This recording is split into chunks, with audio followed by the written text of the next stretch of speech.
গৃহ কাজকর্ম করে। ফলে এই যে সম্পূর্ণরূপে অবৈধ ভুল তথ্য, এটা ইলেকশন কমিশনে দেয়া যায় না।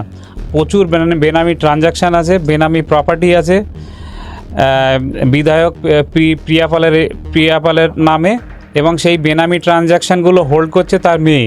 যে 2023 থেকে 2026-এর পর্যন্ত যা যা প্রপার্টি আছে সেগুলো অ্যাজ এ ডিপেন্ডেন্ট পার্সন হিসেবে সেটা কোনো রকমভাবে দেয়া হয়নি। বিরুদ্ধে যে জনস্বার্থ মামলাটি আপনি করেছেন সেখানে আবেদন কি রয়েছে এবং প্রধান বিচারপতি ডিভিশন বেঞ্চের কি নির্দেশ?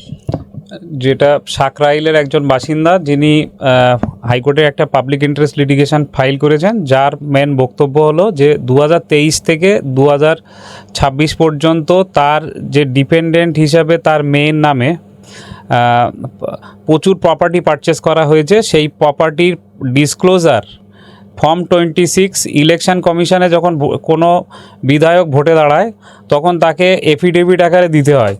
সেটা তিনি এখনও সাবমিটই করেননি। প্রচুর বেনামি ট্রানজাকশান আছে, বেনামি প্রপার্টি আছে বিধায়ক প্রিয়াপালের নামে, এবং সেই বেনামি ট্রানজাকশানগুলো হোল্ড করছে তার মেয়ে। আজকে আমাদের হাইকোর্টে দ্বারস্থ হয়েছিলাম যে 2023 থেকে 2026-এর পর্যন্ত যা যা প্রপার্টি আছে সেগুলো অ্যাজ এ ডিপেন্ডেন্ট পার্সন হিসেবে সেটা কোনো রকমভাবে দেয়া হয়নি। তিনি বিভিন্ন ডিডে এক জায়গায় উনি বলছেন যে উনি হলো ব্যবসায়ী, এক জায়গায় বলছেন উনি হলো শিক্ষাগত যোগ্যতা হলো প্রফেশন হলো পেশার সঙ্গে যুক্ত শিক্ষা, উনি হলো টিচার, এক জায়গায় বলছেন উনি গৃহবধূ। ফলে গৃহ কাজকর্ম করে। ফলে এই যে সম্পূর্ণরূপে অবৈধ ভুল তথ্য, এটা ইলেকশন কমিশনে দেয়া যায় না।